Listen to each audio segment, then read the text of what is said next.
கிறிஸ்துவுக்குள் அன்பானவர்களே, வாழ்த்துக்கள். இந்த புதன்கிழமை இந்த மூன்றாவது சிலுவை கிறிஸ்துவின் சிலுவை.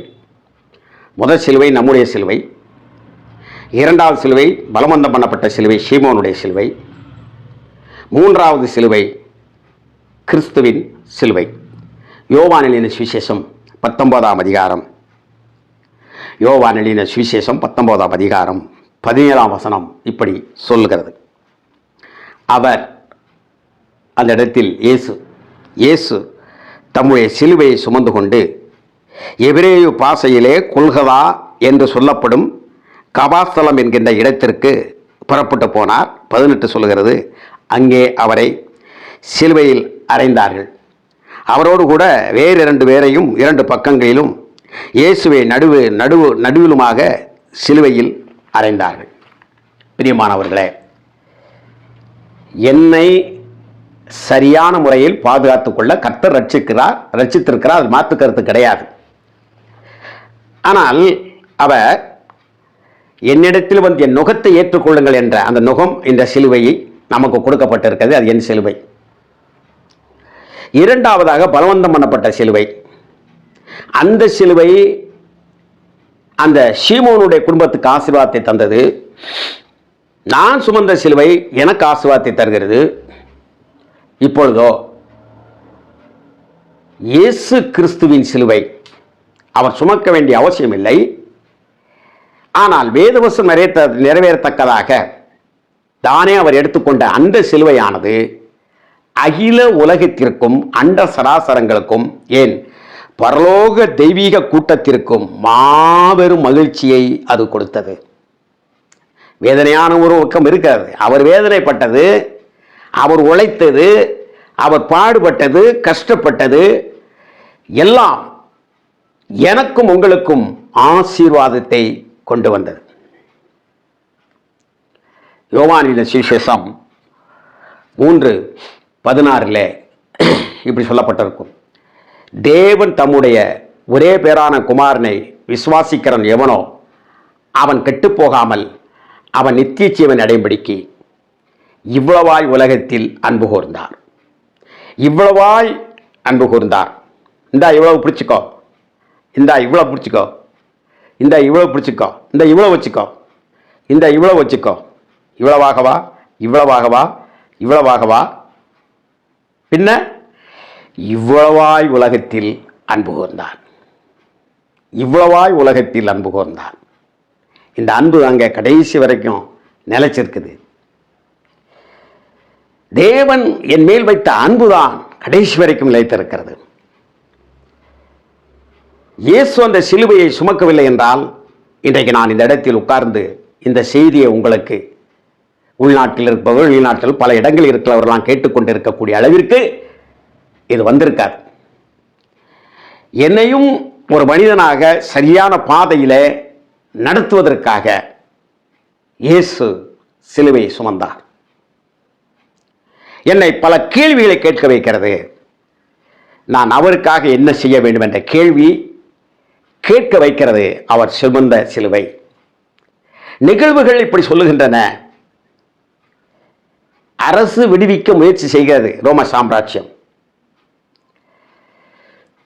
பல விதங்களிலே பிலாத்து முயற்சிக்க பார்க்கிறார். அவரிடத்தில் பேச சொல்கிற பொழுது தனக்காக அவர் எந்த ஒரு காரியத்தை அவர் பேசவில்லை, அளவில்லை, திமிரவில்லை.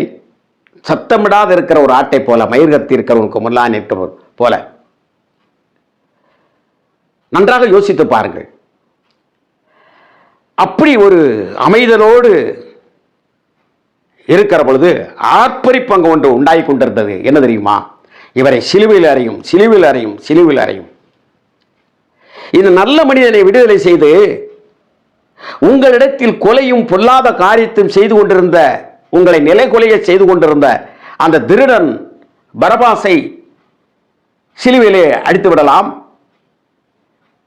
ஆகவே இவரை நான் உங்களுக்கு இந்த பஸ்கா பண்டிகை தேரும் ஒரு பயங்கரமான குற்றவாளியை நான் விடுவிப்பேன் அல்லவா? அதுபோல இவரை உங்கள் அடிப்படையில் நீங்கள் குற்றவாளியாக நீங்கள் கருதி கொள்ளுங்கள், சிலுவையில் அடிக்கக்கூடிய அளவுக்கு கூட கருதி கொள்ளுங்கள்.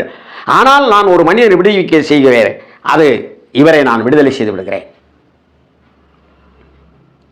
ஆனால் அவர்களோ இல்லை, எங்களுக்கு பரபாசை விடுதலை செய்யும், இயேசுவை சிலுவையில் அறையும் என்று கொந்தளித்தார்கள்.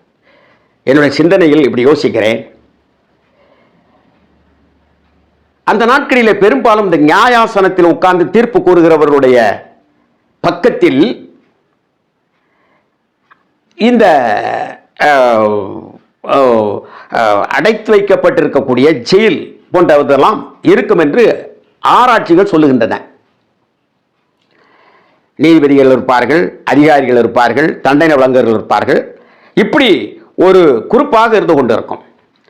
இப்போ நியாயாசனத்தில் உட்கார்ந்து பிலாத்து சொல்லுகிறான்,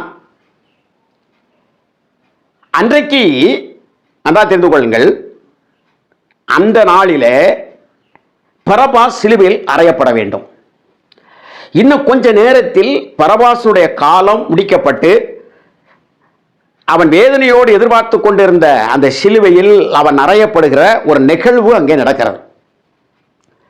அந்த சூழ்நிலைக்கு வருகிறது. இப்பொழுது அவன் கலங்கிக் கொண்டிருக்கிறான். நீதிமன்றம் கூடுகிறது. நீதிமன்றத்தில் இப்போ பிலாத்து பேசுகிற போது எப்படி பேசியிருப்பார்?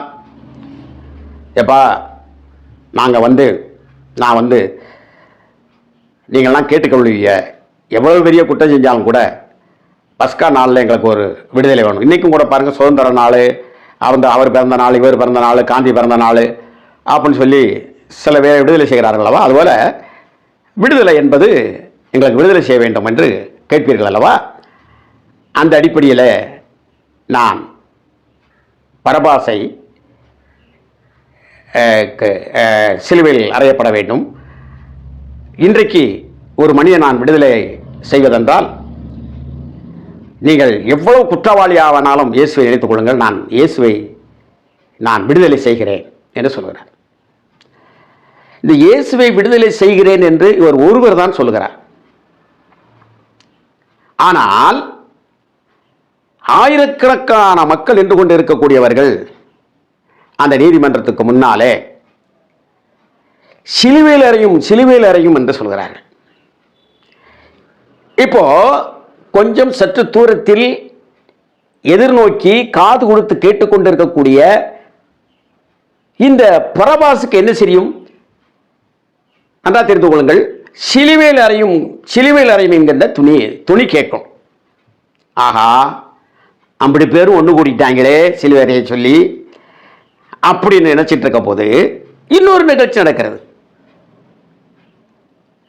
அப்போ நான் உங்களுக்கு யாரை விடுதலை செய்யணும் அப்படிங்கிற பொழுது பரபாசை என்று சொல்கிறார்கள். இந்த பரபாஸ் என்கின்ற சத்தமும் அவங்க கேட்கிறது. நீதிபதி சொல்வது அந்த அளவுக்கு கேட்காதல்லவா?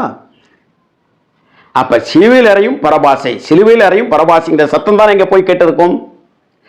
பாருங்க, இயேசு கிறிஸ்து ஒவ்வொரு நிகழ்வுகளும் பாவிகள் மீது கருணை பொருந்தியவராக, பாவத்தை வெறுத்தாலும் என் பிள்ளைகள் எப்படியாயிலும் அவர்கள் என்னோடு இருக்க வேண்டும், ரட்சிக்கப்பட வேண்டும், இந்த பாவத்திலிருந்து விடுதலை பெற வேண்டும் என்ற எண்ணமே அவருக்கு மேலோங்கி இருந்தது. அப்போ அவன் என்ன நினைச்சிருப்பான்? பரபாஸ், ஆகா, எல்லாம் ஜோலி பிடிஞ்சு போச்சு. செயலர் வருகிறார், கதவை திறக்கிறார், பரபாசே என்று கூப்பிடுகிறார். அவன் அப்படியே பதுங்குகிறான். உழவு ஒரு ஈனத்தனமான ஒரு நிலையிலே என்னை அடிக்க செல்கிறார்களே என்று சொல்லி பதுங்குகிறான். வேதனையில் தாங்க மாட்டுகிறான். செயலர் சொல்லுகிறார், பரபாசே வெளியே வா, உனக்கு விடுதலை என்று சொன்ன உடனே, அப்படியானால் சிலுவையில் அறையும் என்று சொல்லப்பட்டது யார்? நசரனாகிய இயேசுவை. உனக்காக அவர் சிலுவையில் அறையப்படுகிறார். இந்த நாளிலே நீ சிலுவையில் அறையப்பட வேண்டிய இடத்திலே அவர் அறையப்படுகிறார். நீங்கள் நாளும் வேதனைப்பட வேண்டிய இடத்திலே, கண்ணீர் விட வேண்டிய இடத்திலே, கவலைப்பட வேண்டிய இடத்திலே எல்லாவற்றையும் பட்டு முடித்துவிட்டு எல்லாம் முடிந்தது என்று சொன்னார். இப்பொழுது நீங்கள் அவரை யோசித்து அவரை மறுதலியாமல் வாழ்கிற வாழ்க்கை தான், என்ன வந்தாலும் எது நடந்தாலும் நான் அவருக்காக வாழ்வேன் அப்படிங்கிற ஒரு வாழ்க்கை தான் அவரவர் சிலுவை எடுத்துக்கொள்வது நம்முடைய குடும்ப விருத்திக்காக பலவந்தம் பண்ணப்பட்டாலும் சிலுவை எடுத்துக்கொள்வது.